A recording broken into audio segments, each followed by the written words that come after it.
രാജാവിനോട് പറഞ്ഞത്. അല്ലയോ രാജാവേ, അങ്ങ് പറഞ്ഞത് ശരിയാണ്. എനിക്ക് പ്രായം ഒരുപാടായി. ഞാൻ നട്ട ഈ മാവിൻ തൈ വളർന്ന് വലുതായി കായിടുമ്പോൾ ചിലപ്പോൾ എനിക്ക് ഇതിൽ നിന്നും കായ കഴിക്കാനുള്ള ഭാഗ്യം ഉണ്ടായെന്ന് വരില്ല. പക്ഷേ കായ്ഫലം നന്നായി ഈ പ്രകൃതിയിൽ ധാരാളം പേർ ഉണ്ടാകും. ഇത് അവർക്കാണ്. ഇത്രയും കേട്ട രാജാവ് തന്റെ തെറ്റ് മനസ്സിലാക്കി ആ പാവം വൃദ്ധനെ തന്റെ മാറോട് ചേർത്ത് അണച്ചു. കഥ ഇഷ്ടായോ? അങ്ങനെയെങ്കിൽ നമ്മുടെ വിദ്യാലയ മുറ്റത്ത് ഒരു മാവിൻ തൈ നടാം.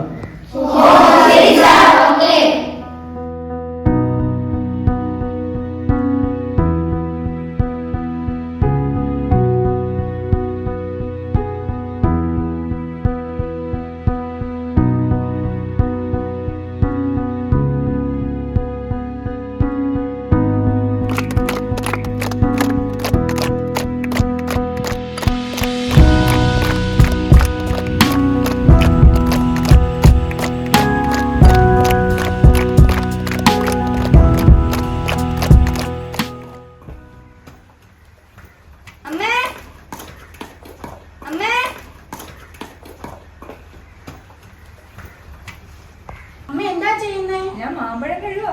ഹായ്, നമ്മുടെ സ്കൂളിൽ നിന്ന് മാവിൻ തൈ നട്ടതേ ഉള്ളൂ. അതെയോ?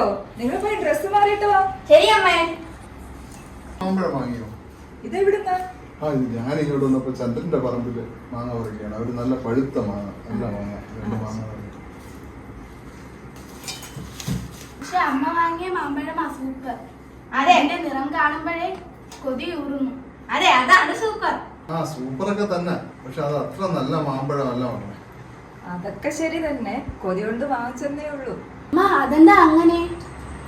ഞാൻ കാട്ടിത്തരാം. അച്ഛൻ വാങ്ങിയ മാമ്പഴവും അമ്മ കൊണ്ടുവന്ന മാങ്ങകളൊക്കെയുള്ള വ്യത്യാസം. ഇതെന്താ മാങ്ങകൾ വെള്ളത്തിൽ പൊങ്ങിയും താഴ്ന്നു കിടക്കുന്നത്?